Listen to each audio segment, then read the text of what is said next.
Government रही हो, BJP की गवर्नमेंट रही हो, कांग्रेस की गवर्नमेंट रही हो, ये सवाल है सरकारों से, गवर्नमेंट से। कब सुधरेगा ये सारा सिस्टम? सरकारें आ रही हैं, सरकारें जा रही हैं, लेकिन कुछ मुद्दे जो बेसिक मुद्दे हैं वो चीज़ें नहीं इंप्रूव हो रही हैं। हेल्थ सेक्टर को लेकर रिसेंटली जब कोविड टाइम था, डॉक्टर कफील का जो केस हुआ था, जहां पर ऑक्सीजन सिलेंडर को लेकर ऑफकोर्स कई लोगों की मौत हुई, फिर उन पर केस चला, तो बहुत दुखद था वो इस तरीके का। लेकिन हाँ, अब क्या सच्चाई है क्या नहीं है वो सामने आएगा ही, और क्या चीज़ें। लेकिन उससे पहले अगर आप देखें तो क्या इस तरह की चीज़ें पहले नहीं हुई? पहले भी होती आई हैं। 70s में भी इस तरीके का केसेस हुए। 80s में आप देखिए, मुझे लगता है 1984 का जो साल है भारत में, 1947 के बाद सबसे बड़ा ब्लैक ईयर में पर्सनली मुझे लगता है। 1984 में गवर्नमेंट स्पॉन्सर्ड जेनोसाइड होता है, आप सभी को पता है। और उसके बाद 1984 में ही भोपाल गैस ट्रेजेडी, अक्टूबर और दिसंबर के बीच में भारत में 3 महीने में इतना बड़ा कांड हो जाता है, और जिसमें बहुत सारे लोग इफेक्टिव होते हैं और आज भी इफेक्टिव हैं, चाहे वो 84 हो, चाहे फिर वो जेनोसाइड हो।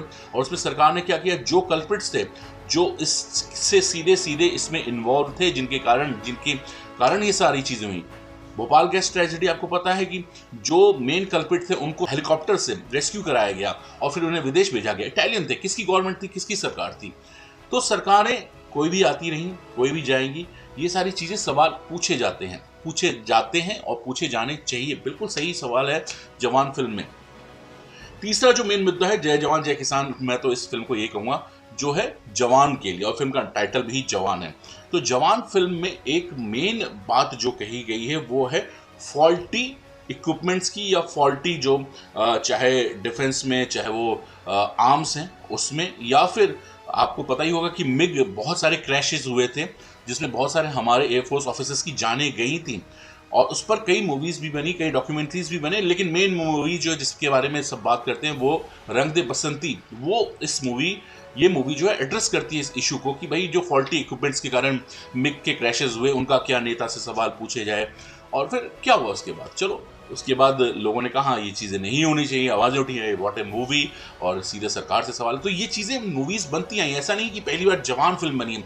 अगर आप साउथ की मूवी देखें, बहुत सारे पॉलिटिकल इश्यूज़ पे मूवीज़ बनी है, हिंदुस्तानी ले लीजिए, अपरिचित ले लीजिए, और आवाज़ें उठाई गई हैं। और हमेशा गवर्नमेंट भी कहती है और इलेक्शन कमीशन भी कहता है वोट डालने को। वो मोनोलॉग पे मैं बाद में आऊँगा, शाहरुख खान का जो मोनोलॉग था। तो ये सारे इश्यूज, ऐसा नहीं है कि वो एंटी बीजेपी है या प्रो बीजेपी है। मुझे लगता है कि ये पूरा ये बताने के लिए है कि सरकारें आएंगी, नेता बनेंगे, आपकी क्या जिम्मेदारी है वो आपको तय करना है। तो मोनोलॉग के बारे में बात करते हैं। मोनोलॉग देखिए, सबसे पहले बता दूं कि एक लंबा सा डायलॉग होता है एक एक्टर के थ्रू, बहुत लंबा सा बोला जाता है, और चाहे वो थिएटर में हो या मूवी में। जैसे शाहरुख खान का वो डायलॉग आपने देखा, जब ये इंसिडेंट हो गए, शाहरुख खान आते हैं, ईवीएम मशीन को सब हैक कर लेते हैं, एक बड़ी बात बोलते हैं उंगली को लेकर कि हम बहुत सारे सवाल पूछते हैं। एक मॉस्किटो कॉइल लेने जाते हैं तब बहुत सारे सवाल पूछते हैं, उंगली करते हैं। हम बाइक लेने जाते हैं, बहुत सारे सवाल पूछते हैं, लेकिन जब इस उंगली का सही इस्तेमाल करना होता है तब हम उस नेता से नहीं सवाल करते हैं, उससे नहीं पूछते हैं कि तुम मुझे, मेरी फैमिली, मेरे बच्चों के लिए क्या करोगे, तुम मेरे देश के लिए क्या करोगे। बहुत अच्छा सवाल है, और ये सवाल आने वाले नेताओं से करना भी चाहिए। और आपके हाथ में स्मार्टफोन है तो ये तो आप सीधे सवाल कर सकते हैं। आपको बहुत सही पता होगा कि आपके यहाँ जो नेता खड़े हो रहे हैं वो कितने काबिल हैं। लेकिन मैं इस बात से सहमत नहीं हूँ कि पढ़े लिखे होने के कारण ही वो नेता सही होगा। आज की डेट में मोस्ट डेंजरस जो है, ये पढ़े लिखे ही जो नेता बन जाते हैं वो ज़्यादा डेंजरस होते हैं। तो ओवरऑल आपको उनकी प्रोफाइल समझनी पड़ेगी, उनका पास्ट क्या है, किस तरीके का बैकग्राउंड है, क्या चीज़ें रही हैं, कोई क्रिमिनल रिकॉर्ड्स तो नहीं रहे। तो ये उंगली वाला सवाल बहुत अच्छा था, और ऐसा नहीं है कि पहली बार ये सवाल या ये इस तरीके का मोनोलॉग मैंने देखा है। मैं आपको याद दिला देता हूँ, एक अमिताभ बच्चन की फिल्म आई थी मैं आज़ाद हूँ, और इसमें आज़ाद कैरेक्टर नाम भी है जवान में शाहरुख खान का। तो मैं आज़ाद हूँ में भी अगर आप बेसिक देखें तो उसमें भी एक मोनोलॉग था जहाँ पर अमिताभ बच्चन का बहुत अच्छा स्पीच था, जिसमें वो यूनिवर्सिटीज़ के जो स्टूडेंट्स होते हैं उनकी मांग को लेकर बात करते हैं, फार्मर्स को लेकर वहाँ पर भी बात की जाती है 80s में कि भाई इस तरीके होना चाहिए, किसान जो गन्ना के किसान होते हैं उनके बारे में बात की जाती है। बहुत अच्छा लंबा बहुत प्यारा डायलॉग है, जैसे शाहरुख खान ने ये डायलॉग बोला है, देखिएगा कभी इस डायलॉग को, रिलेवेंट है काफ़ी उस समय के लिए। लेकिन क्या उसके बाद बदलाव हुए, चेंजेस हुए?